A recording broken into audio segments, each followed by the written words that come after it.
घोड़ा पर सवार होकर के जंगल की सीध लगाई और जैसे ही जंगल की सीध लगाई देरी नहीं की है, हाथ में तलवार को ली।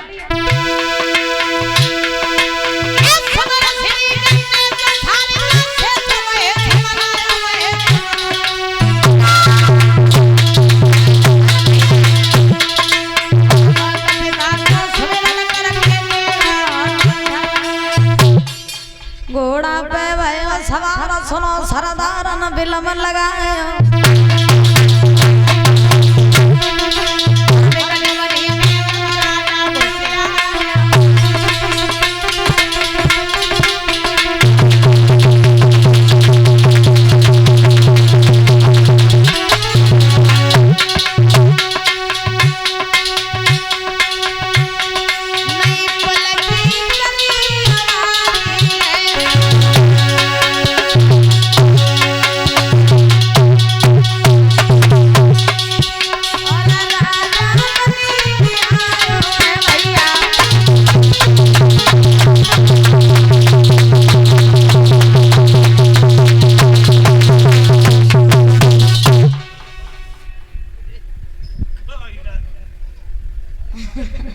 सावधान महाराज, ध्यान रखना।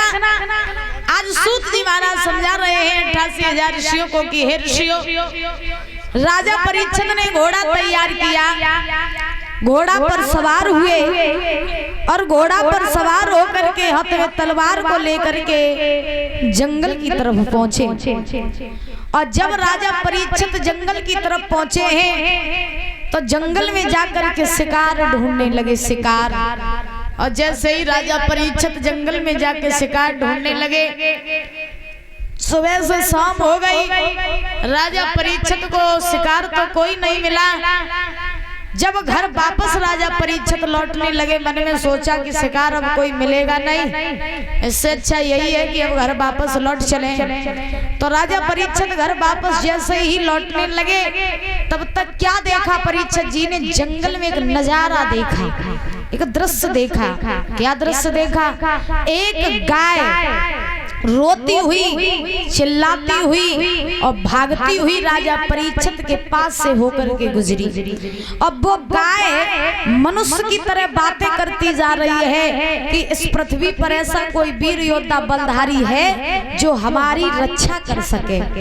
गाय भागी, गाय के पीछे एक सफेद रंग का एक पैर का बैल वो गाय के पीछे भागता जा रहा है और गाय और बैल को मारता हुआ एक काला रूप धारण किए, विशाल रूप धारण किए, हाथ में डंडा लेकर के एक शूद्र उन गाय और बैल दोनों को मारता हुआ जा रहा है। अब याद रखना परीक्षित जी, जब राजा परीक्षित ने ये सारा नजारा देखा, गाय और बैल का और शूद्र का, तो राजा परीक्षित ने मन ही मन में सोचा कि ये गाय, ये तो मनुष्यों जैसे बात कर रही है, इसका मतलब ये है कि ये गाय कोई साधारण नहीं है, इस गाय में कुछ न कुछ खासियत जरूर है। तो राजा परीक्षित ने उस गाय को रोका और राजा परीक्षित ने उस गाय को रोक करके कहा, हे देवी, आप कौन हैं? और आप अगर गाय भी हैं तो आप मनुष्य जैसे बात क्यों कर रही हैं? जैसे हम लोग बोलते वैसे आप बात कर रही है, इसका मतलब आप कोई साधारण नहीं हो। आप हैं कौन?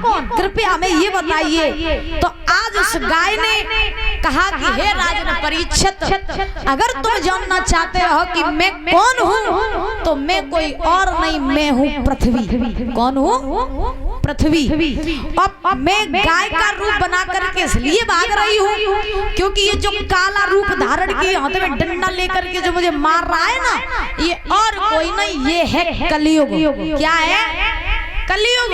और कलयुग की वजह से, कलयुग के डर की वजह से हम भाग रहे हैं, क्योंकि कलयुग जब आएगा तो कलयुग में अधर्म ही अधर्म होंगे, पाप ही पाप होगा, गायों की हत्या होगी, ब्राह्मणों की हत्या होगी। इसलिए मैं भाग करके जा रही हूँ, मुझे इस कलयुग में नहीं रहना, ये कलयुग बड़ा भयानक है। अब गाय को शांत किया परीक्षित जी ने, उस बैल से पूछा, भैया तुम कौन हो? बैल बोला, राजन परीक्षित, मैं हूँ धर्म। मैं कौन हूँ? धर्म। और मैं इसलिए भाग रहा हूँ बैल का रूप बना करके, क्योंकि कलयुग जब आएगा तो कलयुग में धर्म को मानने वाला कोई नहीं होगा और अधर्म को मानने वाले सब होंगे। और आज सोई चल रहा है परीक्षित जी कलयुग में। आज के जमाने में काऊ से जको भैया अच्छी सीख देव तो लोगन को बुरी लगत और बुरी से सीख देव तो लोगन को अच्छी लगते हैं। तो देखो आज का जमाना ऐसा ही है, अच्छी बात बताओ तो बुरी लगती है, बुरी बात बताओ तो अच्छी लगती है। आज के जमाने में महाराज ध्यान रखना, अगर रोड पर गाय घूम रही है, गाय ने अगर नेको फसल खाई ली और नेको अगर एक दानो खाई लो तो देखो डंडा लेके कैसे मारवे को तत्पर हो जात के ना मारवे काजे तत्पर हो जा। और बाई गैया को मंदिर में जाए के कहूं पूजा करिए, कहूं घी मिठाई तो पूजे, कहूं कुछ करिए। नंदी महाराज मंदिर में जब भोले बाबा को मंदिर होवे वो नंदी महाराज के कानन में जाए के मनोकामना कात नाथ मेरे लड़का की नौकरी लग जाए, हाँ नौकरी लग जाए मेरे लला की, मेरे लला को ब्याह हो जाए, नी को हम पश्चात चढ़ाइए आए पत्थर, हाँ पत्थर के नंदी महाराज उनके कानन में मनोकामना कही जात। और जो जिंदा नंदी महाराज घूम रहे उन्हें लठिया लेके मारो जात है। तो ये कलयुग चल रहा है। और देखो गाय जो है गाय तो बे गाय तो रोडन पे मार खाए रहे और 50-50 हजार रुपया के कुत्ता एसी वाली गाड़ियों में घूम रहे, एसी वाले कमरन में लेट रहे। तो ये क्या है? ये कलयुग है। एक कवि तो लिखते हैं